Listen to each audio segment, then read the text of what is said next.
Hey everyone, it's Cosmic Goddess Tarot here with your daily reading for tomorrow, October 17th, 2018, Wednesday.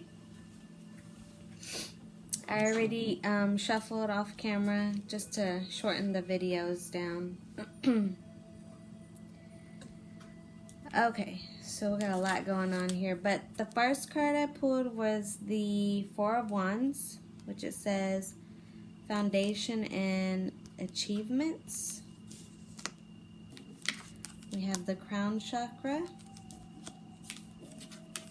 and the Nine of Wands, which is spiritual strength.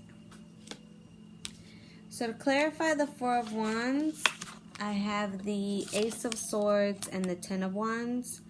So I'm feeling like with this Four of Wands, it may be somebody that's like in a commitment or in a relationship, but the truth is that somebody feels like this Ten of Wands. They feel like they're carrying everything on their back. It's not equal give and take, and honestly they feel like it looks like they just want to walk away.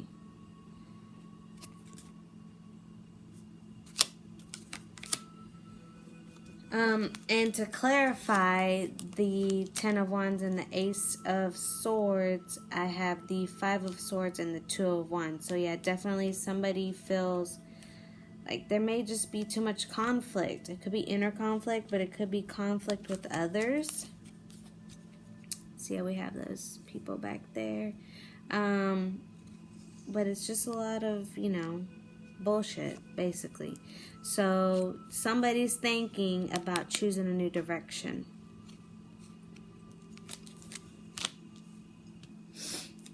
To clarify the Crown Chakra, I got the Magician and the Seven of Cups. So I feel like somebody, or you could be getting downloads about, what you're wanting to manifest. I feel like you have options, and really it's basically in the palm of your hands, the power. So you may have tingling in the head, because I was getting that when I was shuffling earlier. To clarify the Magician, I have the Three of Pentacles, so definitely could be, learning to be the magician, learning to manifest and take things into your own hands, and co-creating with the universe instead of just waiting for things to happen. Oh, also to clarify the Crown Chakra, so it was the Magician, the Seven of Cups, and the Four of Swords. And see, this guy is like sitting there meditating.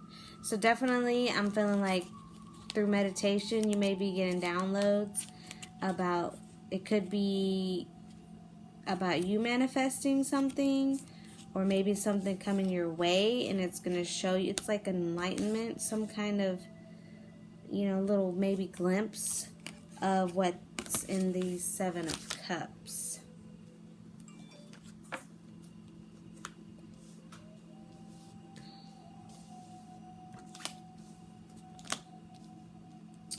All right, I think it was the Seven of Cups. To clarify the Seven of Cups, it was the Knight of Pentacles in reverse.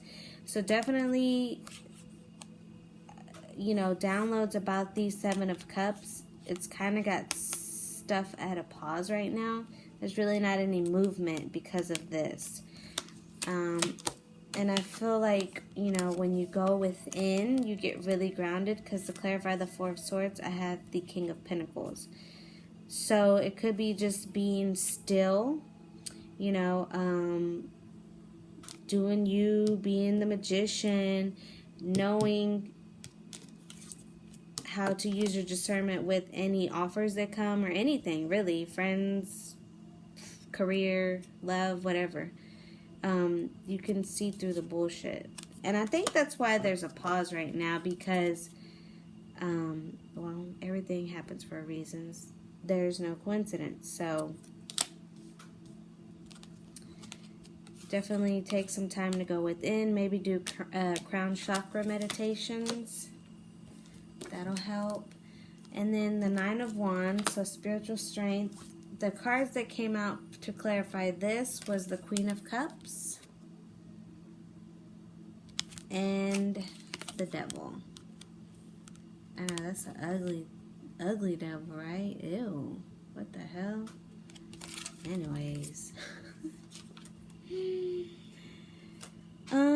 So with the Queen of Cups, I feel like she's like in her namaste. Like, you see how she's just chilling, like she's just there, chilling in her lotus with her bird, whatever that is. And she's got her cup balanced in her hand. So it's like definitely being emotionally balanced. Showing love to your shadow side, to your dark side. You know, we all have a light and dark, and we should love them both, because both are a part of us. So that's what I'm getting from that.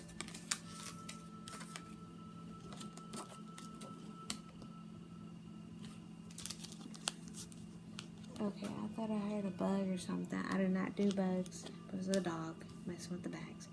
So to clarify the Queen of Cups and the Devil, I have the Three of Cups and the Four of Cups. So I feel like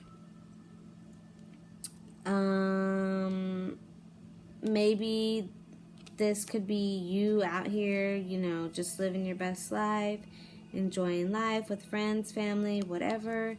And then somebody is sitting here like this. It could have been somebody that rejected you and now sees, you know, that you're happy and, you know, you're not worried about them anymore. You could have stopped giving your love, your cup, to something that was toxic, or that you were codependent on, or they were codependent on you. You kind of found this spiritual strength to overcome that.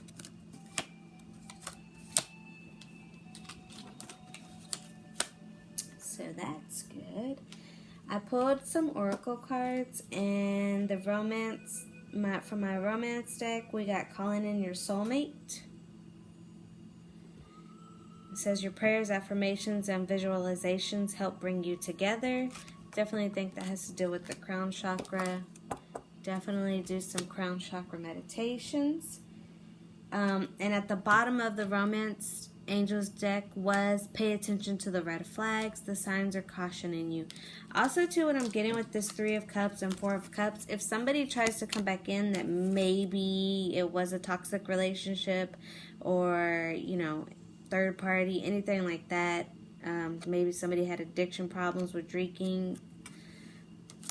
If they come back in, I feel like they're going to leave you like this again, this Four of Cups. So that's what I'm getting from the pay attention to the red flags. Also, too, with the Seven of Cups, really go within and listen to that intuition, because it'll never steer you wrong. From the angels' answers, we have communicate clearly with perfect timing. So it may be the perfect timing to communicate, or somebody's feeling like it's the perfect time to communicate. But whatever it is, just make sure you're clear about what you want, what you need, you know, all of that. That way it's all out in the open. On the bottom of that deck, we have romance. So it definitely could be a, you know, relationship and love. Also, to the bottom of my other tarot deck, we have the Authority card, which is the Emperor card. So for the overall energy, definitely taking authority over, you know, your life, what you want to manifest. You're the magician. It's in the palm of your hands.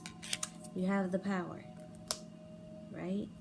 And then on the other deck too, it's again the Two of Wands. So definitely choosing a different path. It could be you choosing a different path away from this toxicity, the Five of Swords and the Ten of Wands energy, moving away from that, becoming the Magician, becoming the King of Pentacles. It's just the energy.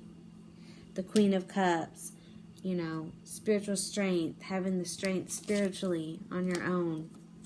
And then the Seven of Wands too. I feel like keeping your boundaries up. Be very picky about who you let in your circle. And also too, at the bottom of the other deck was co-create. The Magician. It's definitely, working with the universe. They work with you, you work with them. That's how it works. And also too, we have Never Ending Story, which is number 37, which is 11. And I'm going to read that from the deck here.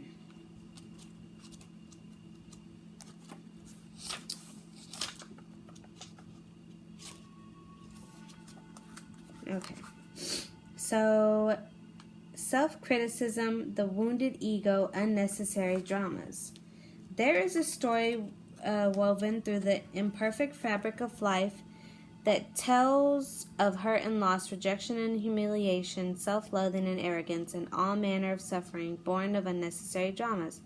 It is the old story whose refrain is, the saying that they say twin flames love to, tell stories.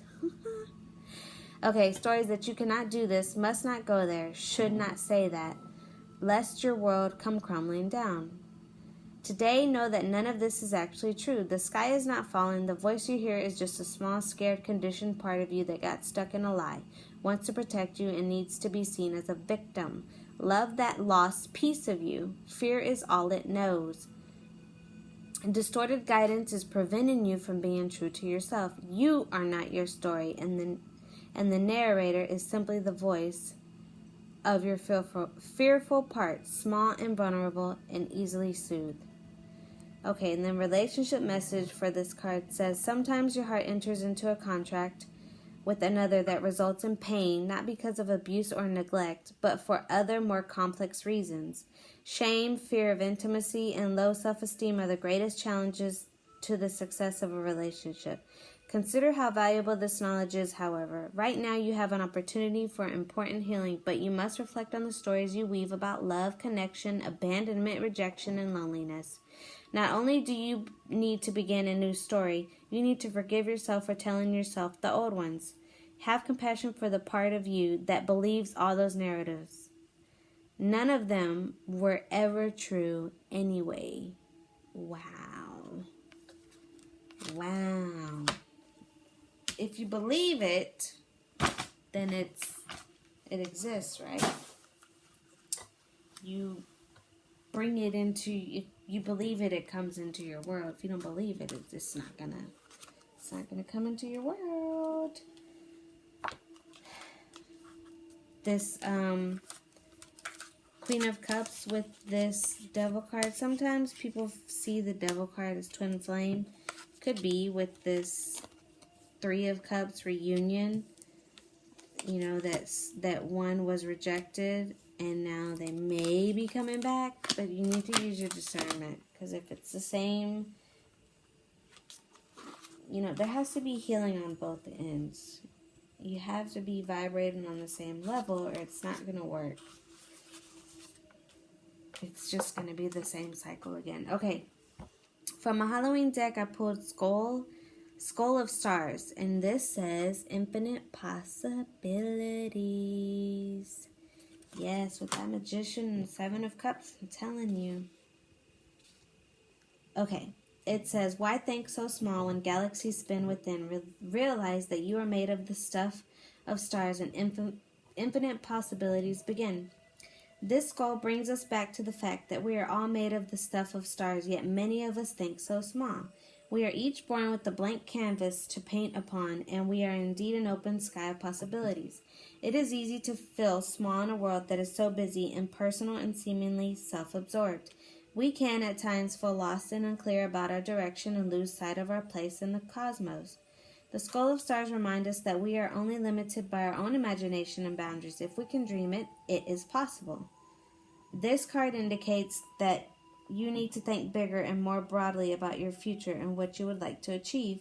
Perhaps there are false beliefs, often old, that no longer serve you as you grow and change. Sometimes these beliefs may not even be yours. They may have been imparted to you by your parents or the wider community, yet feel rather incongruent to you. You need to endeavor with all of your heart and soul to live the life you want and honor your own wishes and truth.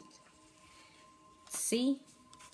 You believe other people's stories, and you're whatever the story may be, may not even be your story, but because you believe it, then it becomes a reality. Be careful what you're listening to. Use your discernment. Pay attention to the red flags, like I said. And at the bottom of that deck, we have Trick or Treat, Mischief, and Play. Mischief, whatever. Stalking and stomping, eyes shining and begging baskets, faces and bodies that are no longer ours, laughing skeletons and candy caskets. Trick-or-treating is such a fun thing to do, is it not? Yet, why do we trick-or-treat? Ancient peoples understood that there were both mischievous and perhaps nasty spirits wandering around at nightfall at Halloween, as well as happier, more benevolent spirits. They thought that if they dressed as spirits themselves or other frightening creatures, then they would not be recognized as human and attacked.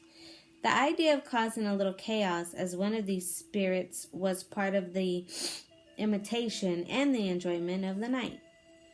The practice in medieval Britain was aptly called souling. Today, trick-or-treating is a huge event. We spend much time, money, and effort dressing up as our scariest creatures, and this has even extended to dressing up as our favorite celebrities and other pop culture idols. Instead of traditional candy apples and barmbrack, we give out a mind-boggling variety of candy. It matters not. The idea of frightening away death and darkness still stands. I believe that the modern trick-or-treating also unites communities by introducing our families and friends to those around us in a non-threatening and joyful way. Many of us do not know our neighbors, even those who live next door, and Halloween gives us an excuse not to be so reserved and extend our boundaries. Should you receive the trick-or-treat card in your divination, it may well be a time to examine the role of play and mischief in your own life. You don't have to be a child to let go and have some playtime, and you can extend the fun to others. Sometimes we are afraid to make mistakes, and play is one way to alleviate the pressure that we sometimes place on ourselves to get everything perfect every time. Alternatively, it is worth knowing that there is a balance between manipulation and mischief. The former is not pleasant, and the other has, at its core, a sense of irreverent fun. So, yeah. Get out there and have some fun. Maybe go to a Halloween party or something. I don't know. Maybe you'll be meeting somebody. I don't know. You're calling in your soulmate. I don't know. Could be Aries, the signs I'm seeing. Capricorn. Virgo, Taurus, really any sign, but those are the ones that are mainly here. So yeah, please like, share, subscribe, and comment if it resonates. This is just a general reading. It's all signs. So I will try to get back on. I just get on when I'm feel led to, and I felt led to. Hop on here and do the daily for tomorrow. So I will talk to you soon, guys. Love you.